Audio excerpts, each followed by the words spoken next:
hurricanes are going to be stronger. We're going to have more flooding events in the future.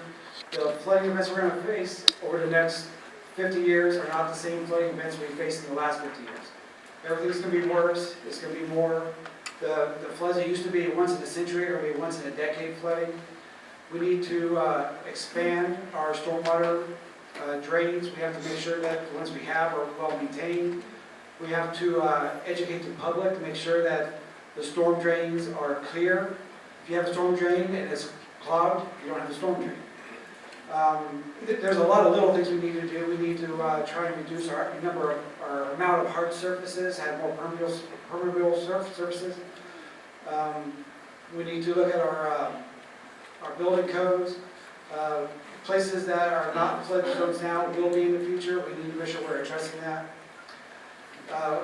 There's a lot of little things we need to do. The number one thing is we have to recognize the problem and deal with it for the future. Thank you. Good evening, and thank you all for having us here tonight and for this forum on really a critical issue. And we live in paradise, but paradise that we live in here is fragile. We live here because we love the water, and here we're hearing that we have a threat to our future from sea level rise, and it's a real threat. So I think the first thing that we can do, and this is something we all do, whether you're in government or just a private citizen, we need to stop having a foolish argument about whether this is real science or not real science. What we need to do is understand that it is reality and address the reality that sea water levels are rising. And I think when we start to do that, then we'll start to focus on some solutions to the issue rather than being distracted by the polarization of the discussion. We have issues that we can do at a local level. We've got to continue to work on stormwater drainage. We can and be prepared for certain areas with more pumping to be able to move water out if drainage isn't sufficient.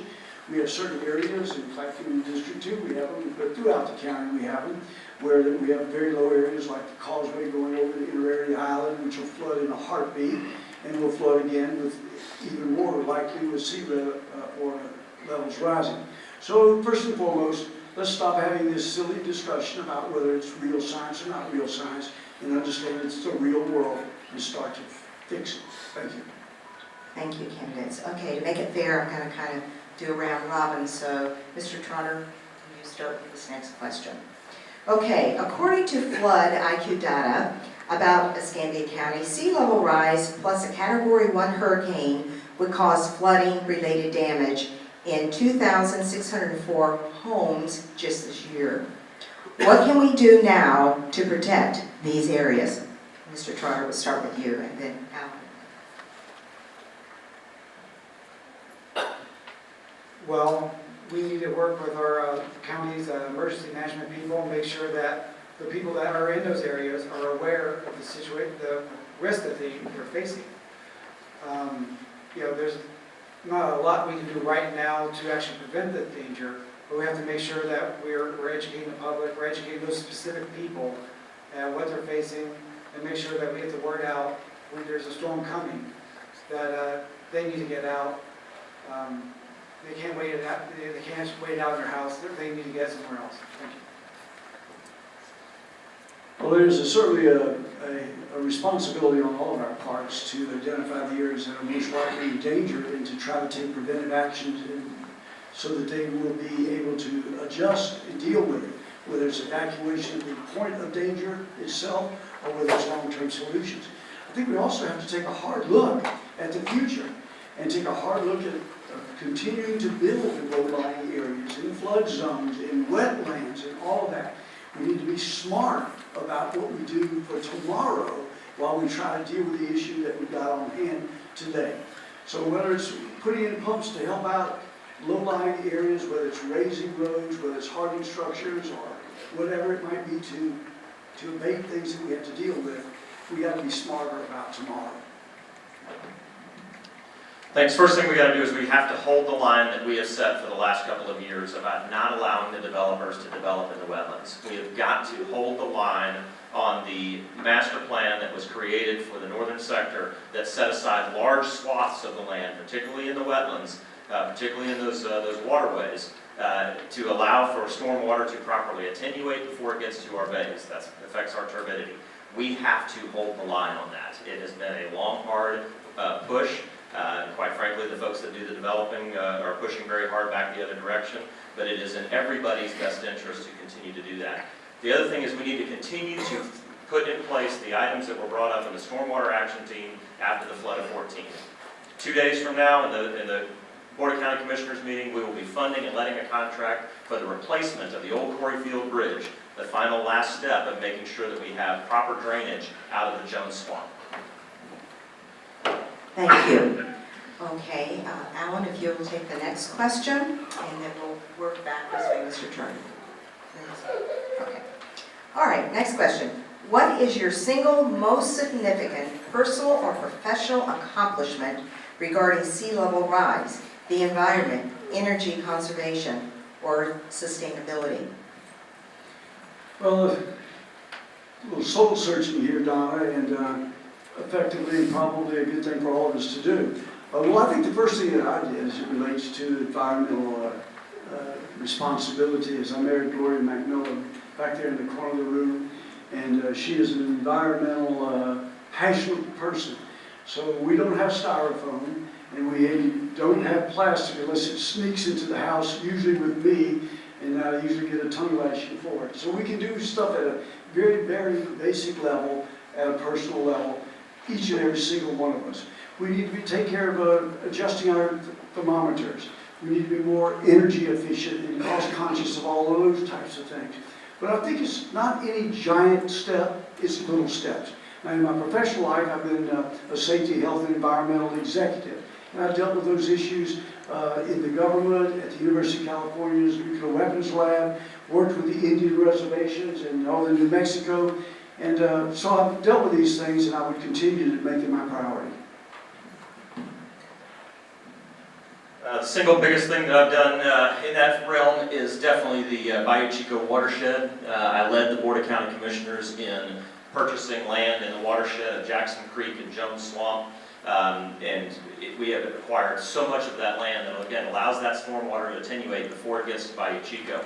But I've also followed when following was the right thing to do. And I hate having to say this with Grover in the room, but the Board of County Commissioners and Grover's leadership got $12 million, the single Restore Pt.2 project to dredge Bayou Chico. And the dredging of Bayou Chico, the final cleaning up of all the industrial sins of generations in that bayou, along with these purchases and acquisitions to ensure that the water flowing into the bayou is clean. That is, once all that is complete, that will be a major improvement, a major accomplishment that, quite frankly, any politician would be happy to hang his hat on. All righty then. Okay. Got one more. Oh, I'm sorry. Oh, do you need to have the question? Okay, good.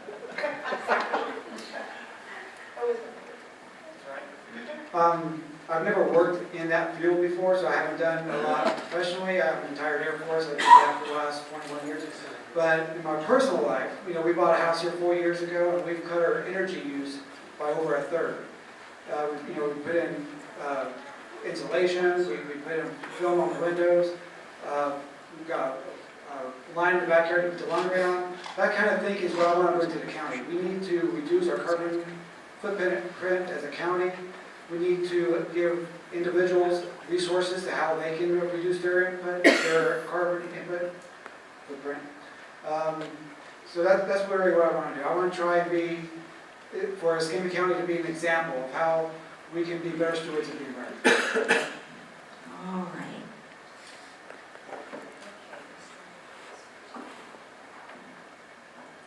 Okay.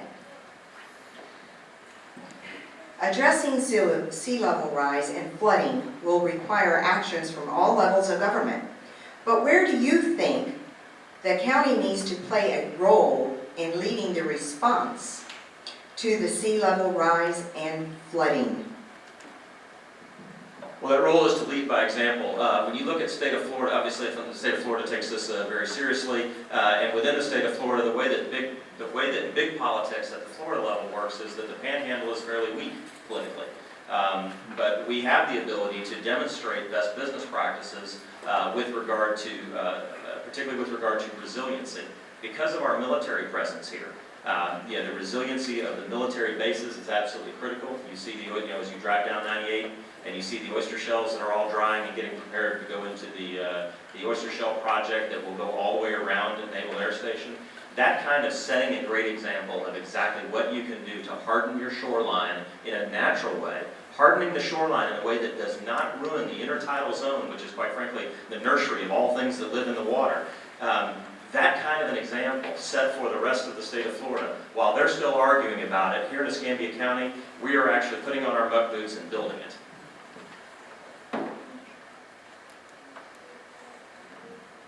Well, I agree, we need to be an example. The first thing we need to do is we have to recognize the problem. We have to understand that human activity is causing the world to get warmer, is causing the oceans to rise.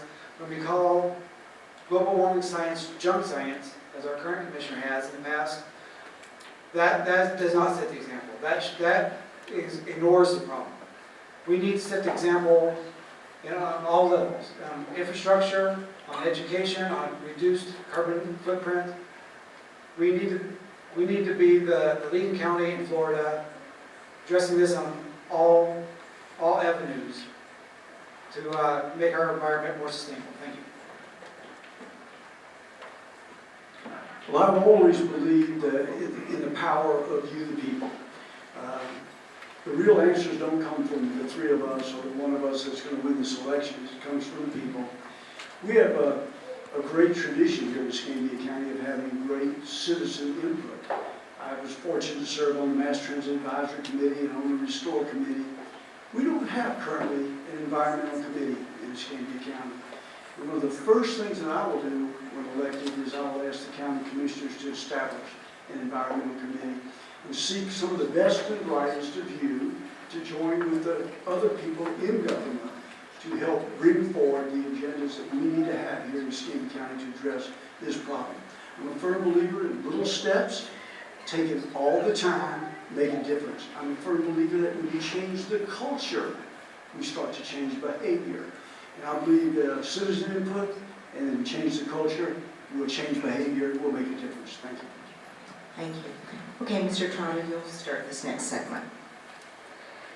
Florida's counties could take a large hit to their property tax revenues in 2045 due to lost income from flood-prone properties. What is your plan to mitigate some of these flood risks now and/or the risk to the local budget? Yeah, there are predictions that the sea, by the end of the century, could raise 3 to 6 feet. If that happens, Pt.2 Key is basically uninhabitable. Pensacola Island is basically uninhabitable. That's a large portion of our tax base. So we need to start taking actions now. There's only so much you can do. If the oceans rise 6 feet, and Pt.2 Key has an average height of about 6 feet, there's only so much you can do there. But we can start addressing it now. We can raise things up.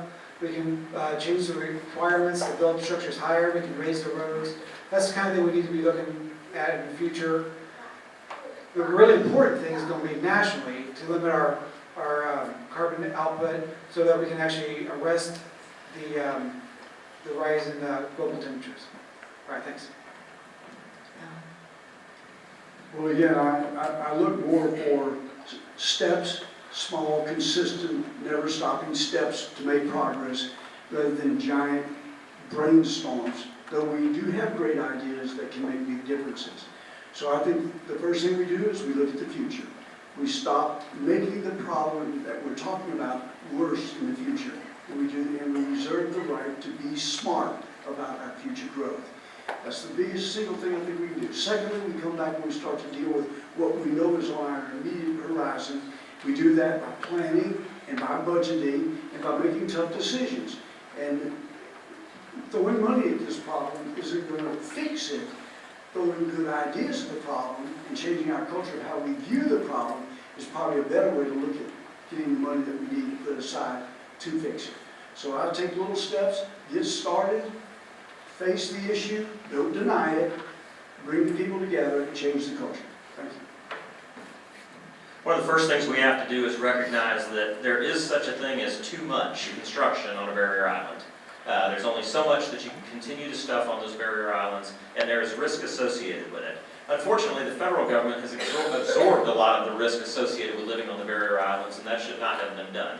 That's echelons above our reality that we can't fix. But what we can do is we can limit the amount of construction that is allowed out on the islands. I came into office guaranteeing that I'd put in place the Pt.2 Key Master Plan, which does precisely that, slows down construction on Pt.2 Key. One of the last places left in Florida where we haven't screwed it up completely yet, guys. The PKMP is in place to do that. The other thing that we need to do is we need a very comprehensive plan for inlet management. And when we do the dredging of Rio Pass and Pensacola Pass, as well as the Intercoastal Waterway, that we don't just dump that sand offshore as we always have, but use it to re-nourish the Gulf Islands National Seashore. That program, the Pensacola Inlet Management Program, I passed into law about 6 months ago, seed funded it with my discretionary fund, and we've got grant money coming in now to make it reality. Okay, we're at the point now where, do we have any questions from the audience?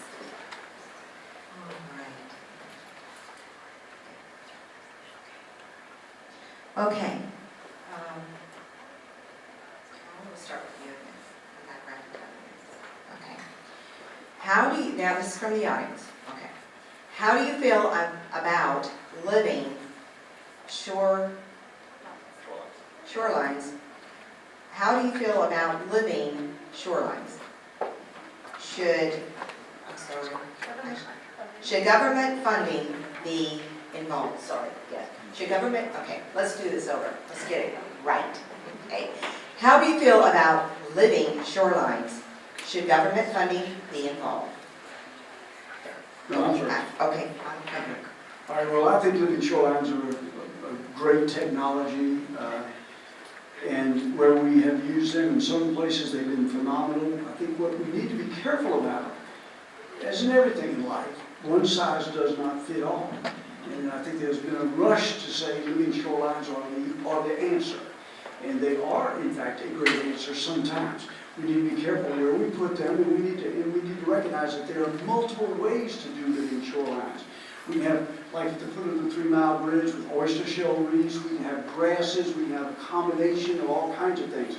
But living shorelines are a great technology. They clean the water, they help prevent erosion, they mitigate wave action. But we need to be careful when we put them in the right places, and we put them in places with citizen input, so that the citizens know what we're doing, and they have a voice in it. Thank you.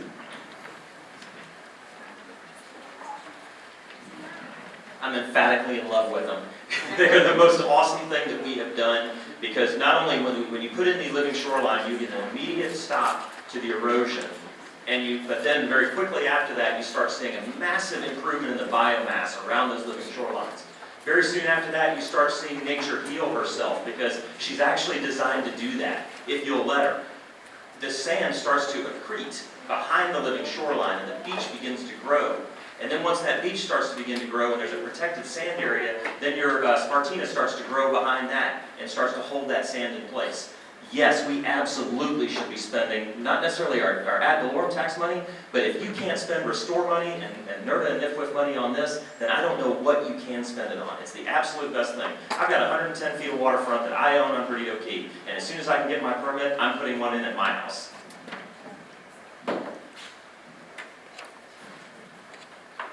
Yeah, I generally support them as well. I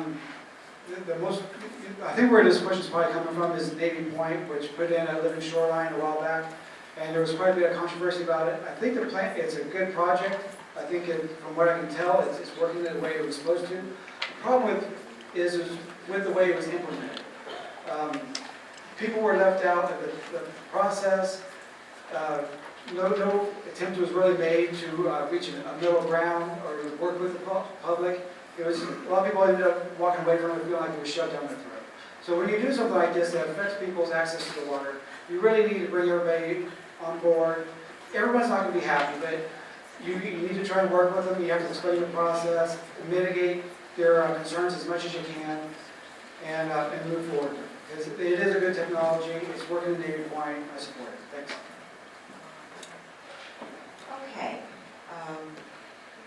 Who's next? Who needs to start this next? Was it you, John? Okay. All right. District 2 has some of the highest concentrations of low-income residents in Escambia County. Many of these residents live in locations that are vulnerable to flooding from both sea level rise and extreme rain events. What is the proper role of local government in helping these residents who are more vulnerable to impacts due to their economic status? But one of the biggest things that we've got to do is we have to remember that the first 72 is on you in a storm.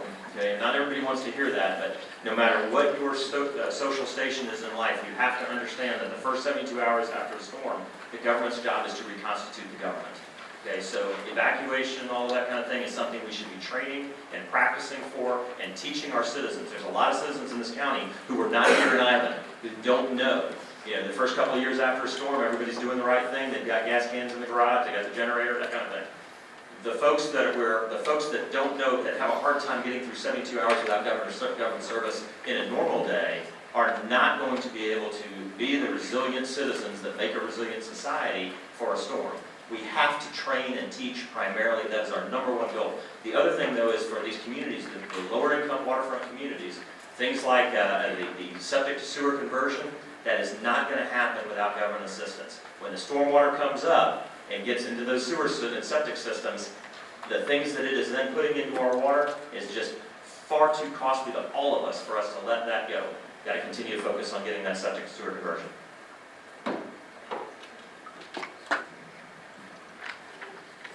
Yeah, addressing our most economically disadvantaged neighborhoods needs to be our top priorities. It will be my top priority. I love Pt.2. Those people are taking care of themselves out there. They need representation. That doesn't need to be our top concern. Brownsville, Mayfair, those are areas that really need governmental attention. We need to make sure that they have storm drainage, that their concerns are being addressed there. So that's what I gotta say. We need to really keep focused on the neighborhoods that aren't paying attention, that are too busy working, raising families. They're not going to commission meetings. They're not donating to campaigns. Those are the people that really need someone watching out for them in government. That's what I hope to do. I think it's an issue of society's character. We don't treat people the same way, and it's time we face up to that. I had the opportunity to spend some time in the Tan Yard area last week with the Community Association. And I looked at what they're dealing with down there in their streets, full of muck and growth and algae and tadpoles. I laughingly said, we should put up a fishing sign and start fishing in the street. That would not be happening on Country Club Drive, and that would not be happening in Carnival Park, probably on Pensacola Beach or Pt.2. We've got to start treating the people the same wherever they live. It's an issue of character of government. When we do that, then we'll stop having this great disparity. We'll start bringing the haves and the have-nots a little closer together. So I think it's a problem we can fix. We just simply have the will. We have to have the will to do it, and it starts with admitting to it. Thank you. Okay, we'll start with Mr. Carter. Since wetlands and riparian areas can minimize effects of flooding, will you ensure their protection and prevent development of these areas? Yes. Yeah, protecting wetlands, that needs to be, I don't think we're going to get any disagreement on that. That needs to be a top concern. Preventing urban sprawl, limiting our hard surfaces, all that needs to be done. I don't really have anything more to add to that. Yes. I think you're not going to get any disagreement with it, the three of us, from what you've heard from us already. I think every one of us believe that we have got to do a good job of preserving the magnificent paradise we live in, and the wetlands are one of the most sensitive areas of all. And we just simply have to say no when developers want to develop in the wetlands. And it's a matter of courage, but that's what we get elected to do. And if we don't do it, don't vote for us. Well, the answer is an emphatic yes. We will continue to do that, starting with my own property, making sure that I manage that properly. Always clean your own house first, right, before you start lecturing others. But the major land acquisitions in Jackson Creek and in Jones Swamp are very indicative of a long track record of that in the last 4 years.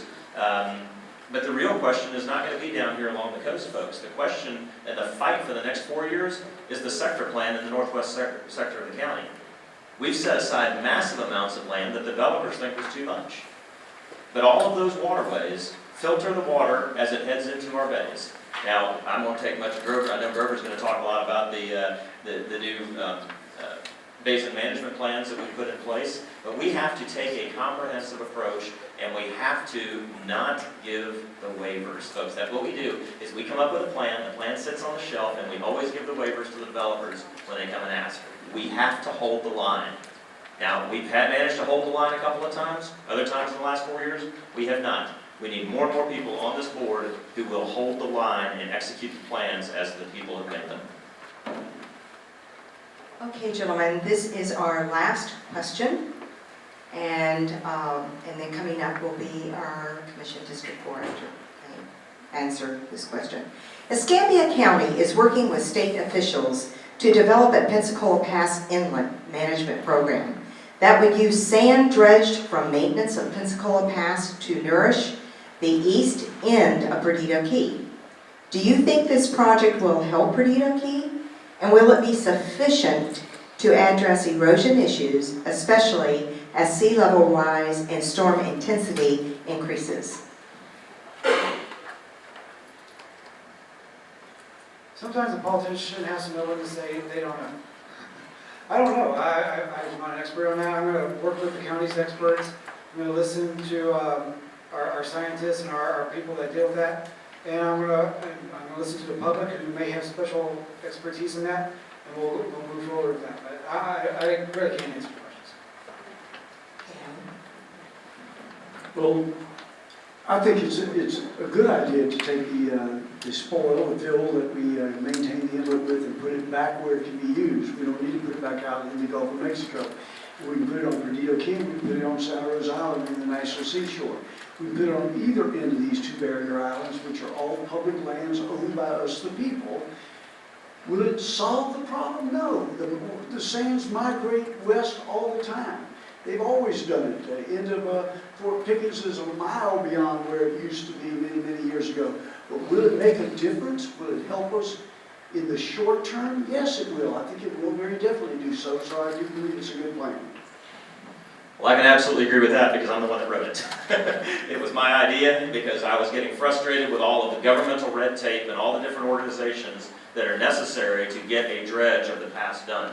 When I realized that we have so many equity holders, from the environmentalists to the Chamber of Commerce, the Navy, the Coast Guard, the Corps of Engineers, all the equity holders wanted the same thing, but we had to do it on the red form for the Corps of Engineers, we had to do it on the blue form for the Navy, and all that. The Pensacola Inlet Management Plan is designed, or program, is designed to get all of that red tape into one single process where we're all on the same sheet of music, where we all pool our money together, and we get this done.